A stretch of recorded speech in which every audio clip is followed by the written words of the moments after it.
asal Universitas Kristen Arta Wacana, kelas D Manajemen mata kuliah Manajemen Keuangan Daerah, dosen pengampu mata kuliah Ibu Juliet Genoviva Jaratari, sarjana Ekonomi Magister Manajemen. Dalam memprediksi pendapatan daerah Semarang, saya menggunakan teknik kuantitatif. Ada macam-macam teknik kuantitatif. Yang pertama, teknik simple moving average, teknik exponential smoothing, teknik transformation moving average, dan teknik regresi dengan model ekonometrika. Baik, di sini saya akan membahas mengenai teknik simple moving average atau SMA. Dapat kita lihat pada tabel berikut, itu adalah tabel pendapatan daerah Semarang tahun 2017 sampai dengan tahun 2022.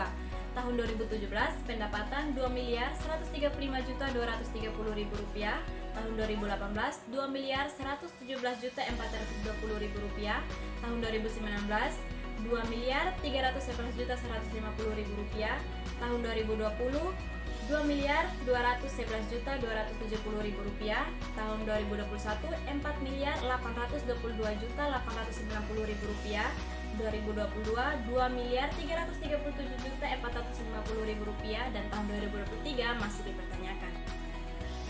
Selanjutnya kita akan menghitung menggunakan rumus teknik simple moving average, yaitu pendapatan rata-rata tahun KN sama dengan total pendapatan tahun KN sebelumnya dibagi dengan jumlah tahun KN, yaitu Rp2.117.420.000 ditambah dengan Rp2.311.150.000 ditambah dengan Rp2.211.270.000 ditambah dengan Rp4.822.890.000 ditambah dengan Rp2.337.450.000 dibagi dengan 5. Totalnya Rp13.800.180.000 dibagi dengan 5 mendapatkan hasil Rp2.760.036.000.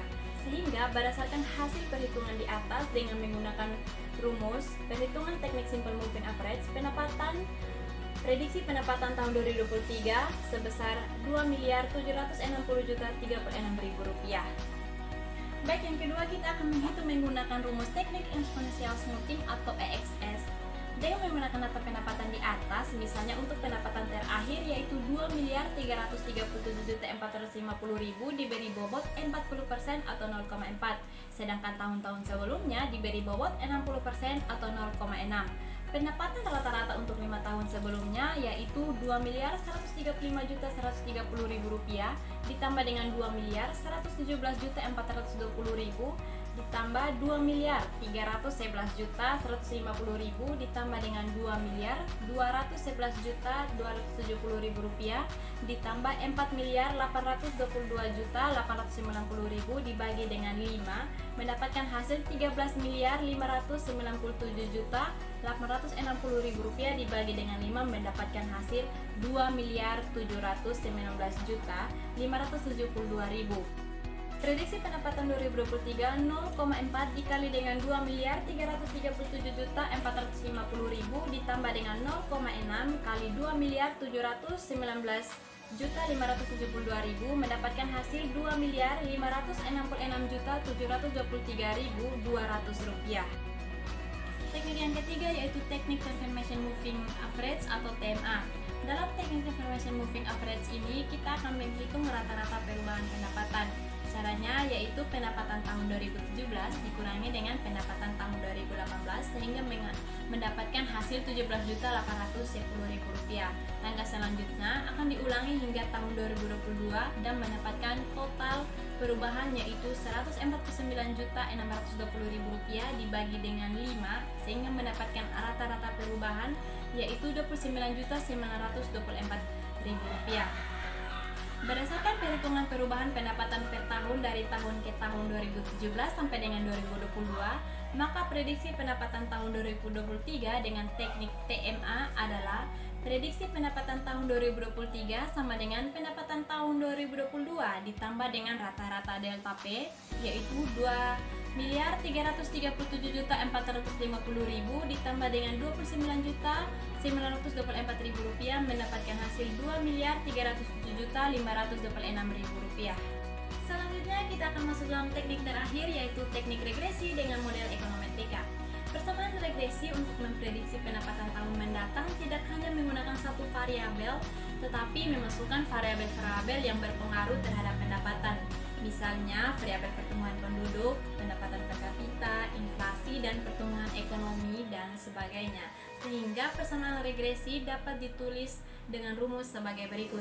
Y sama dengan A tambah B1 X1 tambah B2 X2 tambah BJ XJ. Dapat dihitung dengan cara sebagai berikut. 2023 atau Y sama dengan pendapatan tahun 2022 ditambah dengan jumlah penduduk ditambah pendapatan per kapita ditambah pertumbuhan ekonomi ditambah inflasi sama dengan 2.337.450.000 rupiah ditambah 1.659.957 jiwa ditambah dengan 135.330.000 rupiah ditambah 0,0573 ditambah 0,0499 sama dengan 2.474.439.975,107 rupiah. Selanjutnya kita akan menilai akurasi prediksi menggunakan rumus APE. APE sama dengan prediksi kurang hasil sesungguhnya bagi hasil sesungguhnya.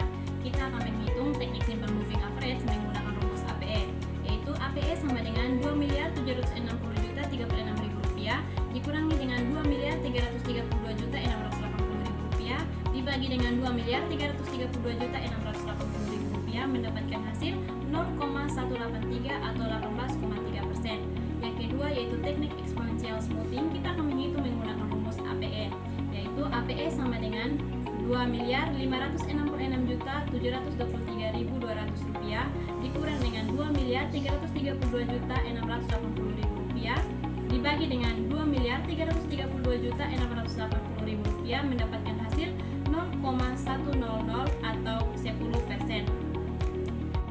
Selanjutnya kita akan menghitung teknik exponential smoothing menggunakan rumus APE, yaitu APE sama dengan 2.307.526.000 rupiah dikurangi dengan 2.332.680.000 rupiah dibagi dengan 2.332.680.000 rupiah mendapatkan hasil 0,010 atau 1%.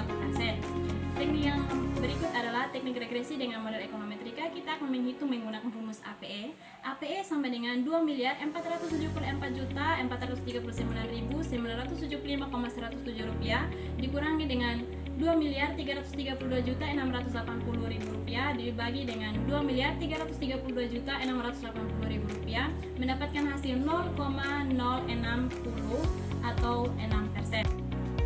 Dengan demikian, dari hasil perhitungan APE dapat dilihat bahwa teknik perkiraan yang dianggap akurat adalah teknik deformation moving average dengan nilai APE 0,010 atau 1%. Karena semakin kecil nilai APE yang didapat, maka semakin akurat hasil prediksi yang dilakukan. Faktor-faktor yang dapat mempengaruhi penyimpangan terhadap prediksi pendapatan di daerah Semarang. Yang pertama, efektivitas pemungutan pendapatan. Kemampuan pemerintah daerah Semarang dalam mengelola dan memungut pendapatan seperti pajak dan retribusi dapat memengaruhi realisasi pendapatan daerah Semarang dan upaya pemberantasan kebocoran dan penyelewengan dalam pemungutan pendapatan dapat meningkatkan realisasi pendapatan daerah Semarang. Yang kedua yaitu pertumbuhan ekonomi daerah. Laju pertumbuhan ekonomi Semarang yang tidak sesuai dengan asumsi dapat memengaruhi realisasi pendapatan daerah Semarang dan perubahan struktur ekonomi seperti pergeseran sektor-sektor unggulan dapat berdampak pada sumber-sumber pendapatan daerah. Ada saran dan rekomendasi untuk daerah Semarang agar dalam melakukan perkiraan dan penganggaran di masa mendatang menjadi lebih baik dan optimal dari periode-periode tahun sebelumnya. Yang pertama, analisis data lebih mendalam. Melakukan analisis data lebih mendalam tentang tren ekonomi, demografi, dan faktor-faktor lain yang memengaruhi pendapatan daerah Semarang dapat membantu dalam membuat perkiraan lebih akurat. Yang kedua, peningkatan transparansi dan akuntabilitas. Meningkatkan transparansi dan akuntabilitas dalam pengelolaan keuangan daerah dapat membantu mendorong penggunaan anggaran lebih efisien dan efektif. Yang ketiga, peningkatkan kapasitas SDM. Melakukan pelatihan dan pengembangan terhadap staf yang terlibat dalam perencanaan dan penganggaran keuangan dapat meningkatkan kapasitas mereka dalam melakukan perkiraan dan penganggaran yang lebih baik. Baik, sekian presentasi dari saya. Sekian dan terima kasih. Tuhan Yesus memberkati Ibu dan teman-teman.